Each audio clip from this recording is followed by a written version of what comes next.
Hola, ¿qué tal amigos de YouTube? Espero que se encuentren recontra bien, ¿sí? En esta oportunidad tenía ganas de compartir algo que tiene que ver más con mi vida personal, con alguna faceta que tengo en el marco de mi práctica profesional, en mi ámbito del derecho al trabajo.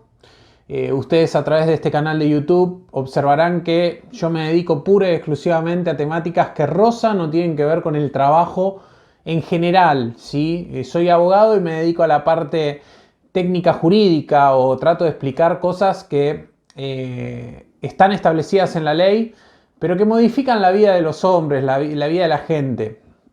Pero también tengo mi parte de la profesión que está destinada a lo académico, donde siempre trabajé, valga la redundancia, el concepto de trabajo como algo más allá de lo estrictamente legal, de lo estrictamente establecido en los parámetros que afectan a la vida cotidiana, sino el trabajo como una función o como un fenómeno social que se dio en toda la humanidad y en toda la existencia de la vida humana y no humana, porque el trabajo, como nosotros lo conocemos, tiene que ver con el trabajo humano, ¿sí? Con el trabajo al servicio del hombre, ¿no?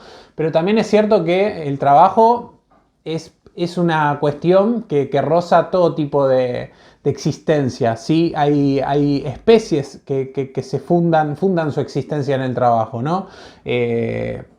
Entonces, a lo largo de mi vida eso me ha llevado a que hoy, una fecha como el 23 de abril, que es el Día Internacional del Libro, poder reflexionar un poquito sobre aquellas obras que yo hice en relación al trabajo o que me motivaron a hacer en relación a mi exposición, a mi legado en materia del trabajo, obviamente destinado a profesionales de la abogacía, porque yo soy abogado, soy profesor en ciencias jurídicas, y eso me llevó a que mi investigación y mi legado cultural tenga que ver con el trabajo, obviamente destinado a la práctica profesional de los abogados, pero obviamente mis obras van más allá. O sea, hay algunos capítulos donde yo analizo en cada una de las obras el trabajo a un nivel un poco más profundo, ¿no? El trabajo analizado desde esa evolución de la esclavitud. Pero hoy no les vengo a hablar del trabajo, les vengo a hablar en realidad de esto que es el Día Internacional del Libro, que me parece que en los tiempos en que se vive es mucho más importante de lo que nosotros pensamos. El libro ya no es visto como algo quizás que en nuestras épocas estaba muy ligado a nuestra formación cultural, a nuestra instrucción, ¿sí? a nuestro enriquecimiento. Hoy lo sigue estando, pero muchas veces me pasa que cuando yo grabo los videos y ven la biblioteca de fondo, piensan que estos libros son una decoración, que están puestos porque sí. De hecho, durante la pandemia he visto que se vendían fondos de libro o fondos virtuales de libro. Y es como que se utiliza el libro como un decorado muchas veces. Y eso tiene que ver mucho con la sociedad en que vivimos, ¿no? Que los libros sean un decorado. Y también tiene que ver un poco con la evolución que ha tenido nuestra sociedad en entender que hoy el libro, en su formato instrumental, en su formato físico, ha mutado, ¿sí? Y tiene distintas versiones, como la versión electrónica, la versión ebook. Yo soy de los que considera que es lindo el inmanente, es lindo lo que se puede llegar a obviar desde lo físico, pero cuando está lo cognitivo de por medio, es decir, la formación, la interacción del ser con el objeto, ¿no? El objeto sería el conocimiento.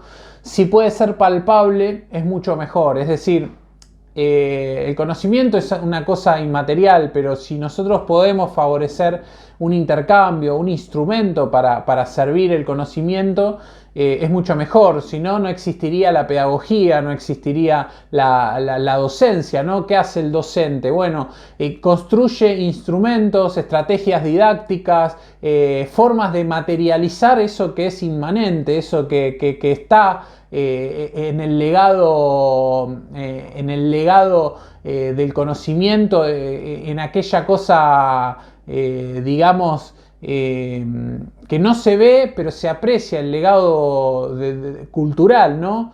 El conocimiento que atraviesa generaciones. Bueno, justamente ponerlo en materia facilita su comprensión, ¿no? Y su aprehensión por parte del individuo, no solo aprender y conocerlo, sino incorporarlo como un hábito de vida. Bueno, yo creo que los libros tienen mucho de eso. De hecho, al día de la fecha yo sigo comprando y adquiriendo obras, por más que hoy un ebook sale un cuarto de lo que sale una obra física, pero suelo tener la mala maña de escribir mis libros, de hacer anotaciones, de hacer dobladillos en las hojas, de hacer todo lo que no hay que hacer, porque yo interactúo con las obras, yo me quiero llevar algo de los autores. De cada uno de los libros que tengo a mi espalda, tengo un legado, algo que el autor me ha, un aprendizaje. Si yo puedo sacar un solo aprendizaje de cada una de las obras que leo, bueno, es suficiente.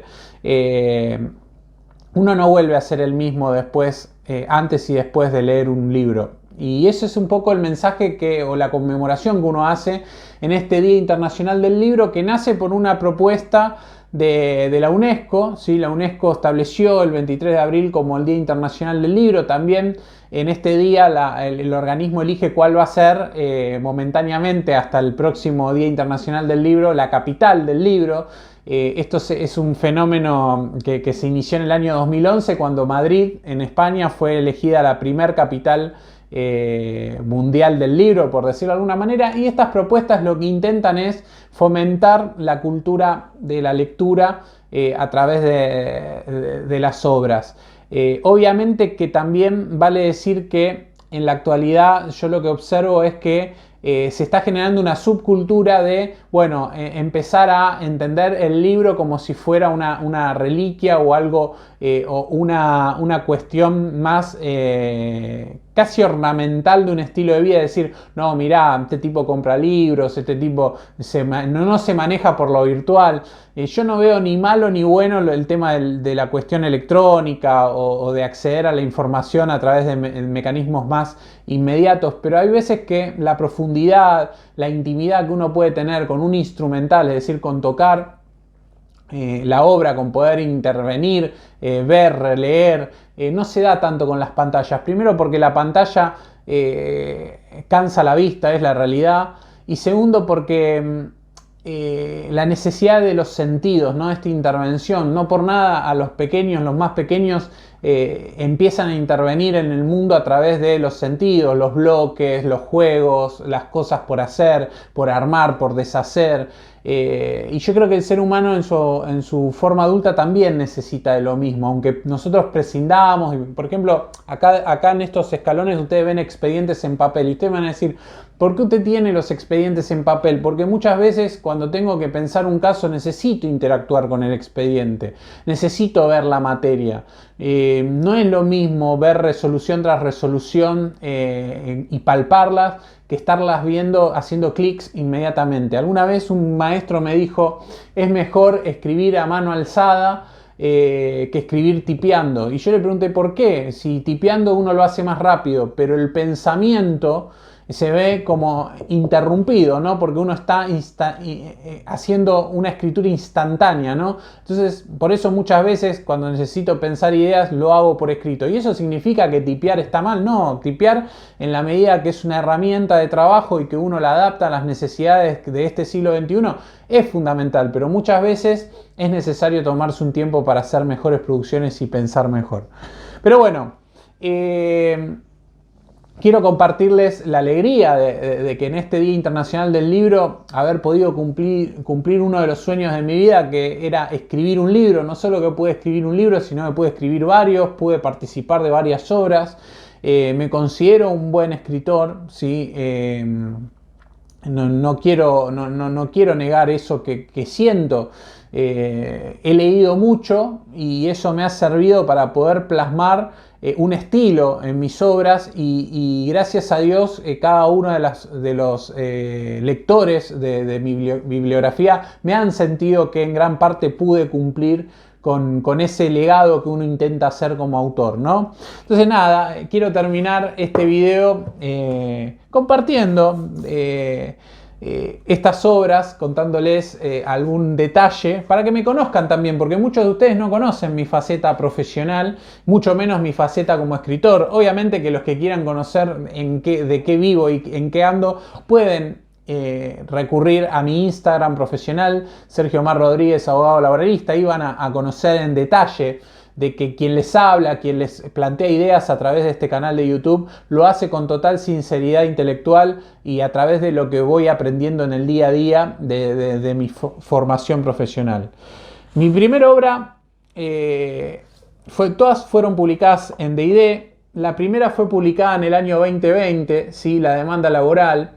Esta obra yo tuve la fortuna de escribirla, miren, estaba mucho más flaco cuando hice esta obra.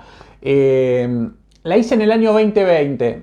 De cierto es que la pandemia fue un motor de crisis y un motor de oportunidades. Como diría Remo Entelman, que es un libro que tengo por acá atrás, naranja y verde. Y para mí la pandemia en gran parte fue un sesgo de oportunidades.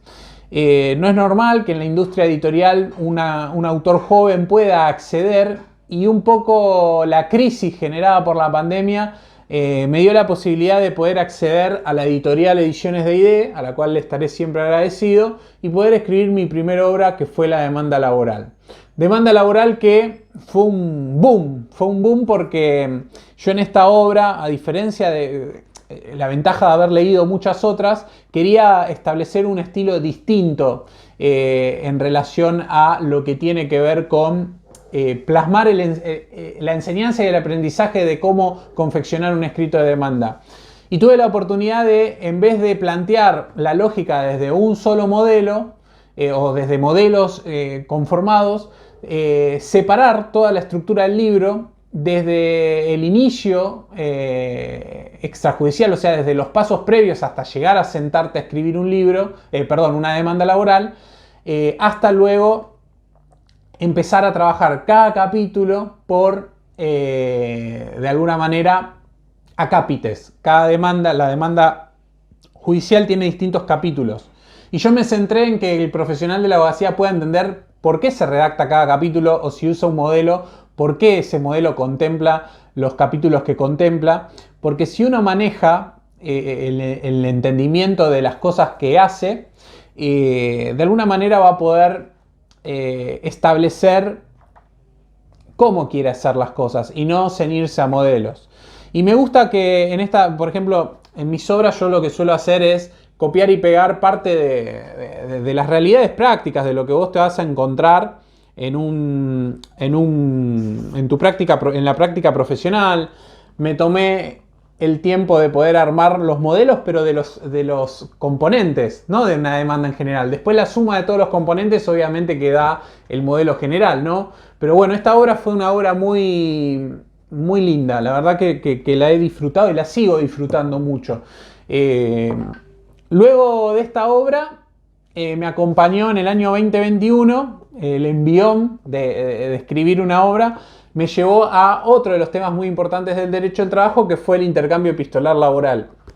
Esta obra yo le di mucha dedicación, y lo que me quise diferenciar acá, me acuerdo, era que yo lo que observaba en muchas obras era que había como cierta preponderancia de trabajar el intercambio epistolar desde la faz de la parte requirente, ¿sí? Que por lo general suele ser la parte trabajadora. Yo quise hacer una obra que trascienda la parte requirente, es decir, que en esta obra el abogado que hace parte empleadora también tenga herramientas para poder trabajar la parte empleadora. Ni bien acá tengo una obra de Julián de Diego que también trabaja mucho la parte empleadora, quizás no tanto en el marco epistolar, pero sí la parte empleadora. Aún así siento que los propios autores que hacen parte empleadora, cuando trabajan las obras bibliográficas, como lo hacen dentro de un marco teórico, a veces no se enfocan en lo práctico, en cómo facilitar, de acuerdo a la estratagema que elija el profesional, la acción en defensa del empleador. Entonces traté de que esta obra se divida en dos partes.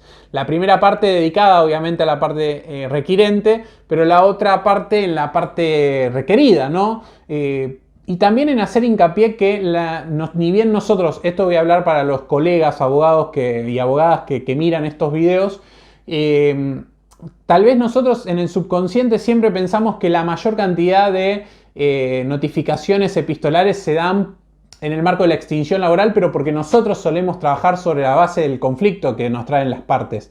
Pero esto sirve también a muchas personas que ejercen notificaciones epistolares que la gran mayoría se dan con la vida del contrato, es decir, una notificación de una suspensión, una notificación de una licencia, una notificación que tenga que ver con algún tema sindical de elecciones o de notificaciones, etcétera, etcétera.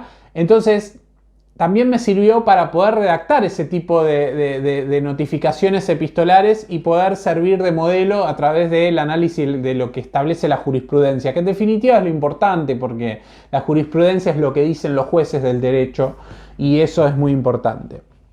En el año 2022 me pasó que tuve una tercera experiencia bibliográfica que fue esta obra que tengo aquí, esta obra que se llama Práctica Procesal en el Derecho del Trabajo. Quizás es de las obras que, para ser sincero, más me interpela como autor. O sea, de decir, ¿es realmente lo que quise expresar esta obra? Y en definitiva, pienso que a veces los autores tenemos que dejar ser la creación, o sea, dejar que la obra tome el rumbo que desea tener, ¿no? Uno no escribe hoy en día librado al libre albedrío de lo que quiere escribir, sino que tiene también que enfocarse en que la obra tenga un peso editorial, que tenga un tema llamativo, que sea interesante para el público. Y esta obra es una de las obras más interesantes porque, además de que cuando habla de práctica procesal en el derecho del trabajo, hace hincapié exclusivamente en los cambios que hubo durante la pandemia y en el marco del expediente electrónico en materia del derecho del trabajo, de cierto es que en esta obra yo pude inmortalizar y plasmar toda una secuencia de escritura relacionada con el marco de la pandemia y las medidas que se adoptaron en la pandemia, en la cual hago un análisis mucho más teórico y mucho más descriptivo de lo que aconteció en la realidad en el año 2020 y en adelante en la República Argentina. Con lo cual yo creo que esta obra me interpela un poco, ¿sí? En el sentido de que quizás es más un recurso histórico y que se diferencia mucho más de mi estilo de escritura, que es abocar lo teórico combinándolo con lo práctico. Me acuerdo que a partir de esta obra empezaron a dejar el fondito blanco en la nota de autor.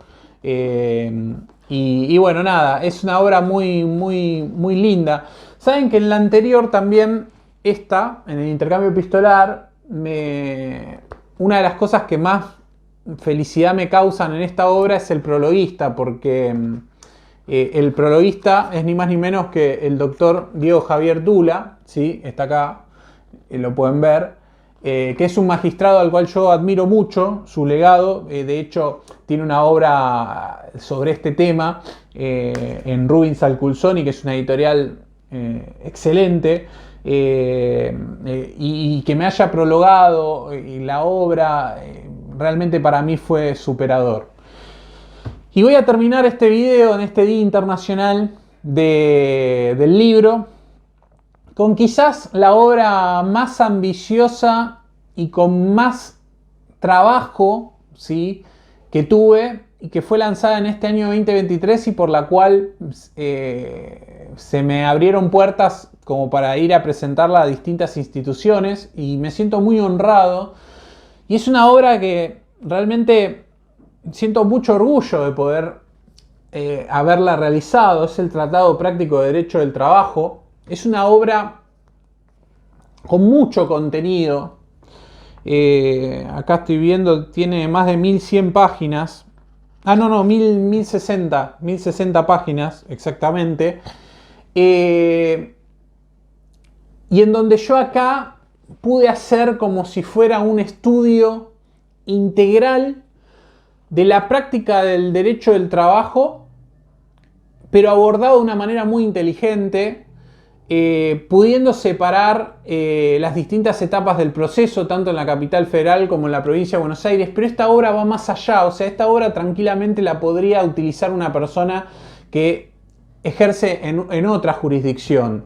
Esta obra no tiene prologuista, ¿sí? No sentí la necesidad de hacerla prologar, quizás algún día en alguna nueva edición. Es una obra en donde impuse la posibilidad en los primeros capítulos de tener algunas notas marginales, notas así, comentarios al pie. Traté de que no sea una cosa meramente lisa, sino que tenga algunos cuadros, alguna distracción visual, ¿sí? Vieron acá que utilizo esquemas con flechas. Y tiene la particularidad de que al final, ¿por qué es gorda la obra? Porque al final analizo de forma sintética las leyes procedimentales tanto de la capital federal, que es la ley 18345, la ley nacional de procedimiento laboral, y en la provincia de Buenos Aires analicé las dos leyes, la ley provincial 11.653, que está derogada, pero tiene una ultraactividad que hace que por una resolución de la Suprema Corte de la Provincia de Buenos Aires se siga aplicando, en tanto se materialice la reforma que cree los juzgados unipersonales y las cámaras provinciales establecidas por la ley provincial 15.057, de la cual hay 2 artículos que están vigentes por el momento. Con lo cual, tener dentro de una obra leyes comentadas hace que, bueno, obviamente la obra crezca, pero también me di el gusto de hacer un tratamiento específico y profundizado, no solo de cómo litigar y demás, sino de cuestiones de orden público laboral. Es decir, analicé el fraude al orden público laboral desde distintas perspectivas que me he cruzado en mi intervención como profesional de la abogacía. Ustedes saben que yo ejerzo la profesión en mi estudio SR Abogados y Asociados, y es donde ahí observo la cantidad de formas de evadir al orden público laboral que existen y que las traté de plasmar de forma práctica en esta obra. Por esto esta obra tiene gran significado para mí, en especial en esta fecha, porque es la obra con la cual yo, si en algún momento decido dar clases en alguna universidad, utilizaré de cabecera y de mejora permanente a lo largo de toda mi vida doctrinal. Con lo cual, bueno, cierro, ¿no? Acá estoy como con mis hijos, mis cuatro hijos en el Día Internacional del Libro, ¿sí? Estoy muy feliz de poder compartir este tiempo con ustedes de reflexión acá en mi oficina, que es mi refugio todos los fines de semana, donde salen las ideas, donde interactúo con los distintos portales de prensa para trabajar el contenido de la semana, donde salen las ideas de las columnas televisivas, donde salen las capacitaciones, los seminarios, donde yo llevo a cabo la planificación pedagógica de las presentaciones, donde, bueno, ahora sin ir más lejos, la semana que viene me presento en el Colegio Público de la Capital Federal, justamente a exponer, por ejemplo, sobre despidos laborales. El 2 de mayo del año 2023 estaré presente en el Colegio de Abogados de La Matanza. O sea, soy un tipo que los fines de semana planifica una serie de actividades que intentan poner en valor y poner en vista el derecho laboral en todas sus formas. Yo utilizo todas las herramientas que el crecimiento tecnológico me brinda, desde un canal de TikTok, mi canal de YouTube, mi LinkedIn personal, donde publico mis doctrinas en las distintas editoriales, la bibliografía a través de la editorial, la posibilidad de exponer el derecho de trabajo en los medios de comunicación, en las radios, en las instituciones donde hay que ir a dar charlas. Toda excusa y razón suficiente es buena para poder comunicar el derecho del trabajo y acercarlo a los profesionales y a la gente que se quiere informar al respecto. Les agradezco de corazón el acompañamiento que me están dando en el canal de YouTube. Yo sé que es muchísimo, ganar un suscriptor de YouTube es mucho más difícil que ganar un seguidor en cualquier otra red social, por eso estoy inmensamente agradecido. Compartan el canal, denle like, suscríbanse, así me siguen ayudando para poder hacer crecer este espacio. Y bueno, la idea es echar un poquito cuestiones del día a día con estas cosas que nos hacen reflexionar sobre la existencia y la necesidad de la bibliografía en nuestras vidas.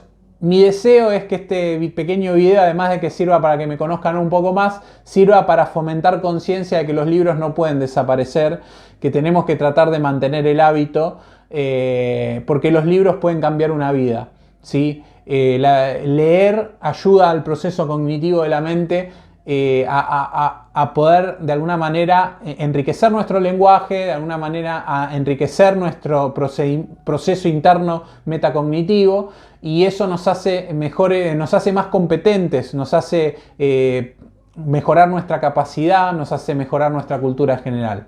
Feliz Día Internacional del Libro para todos y todas. Les mando un fuerte abrazo.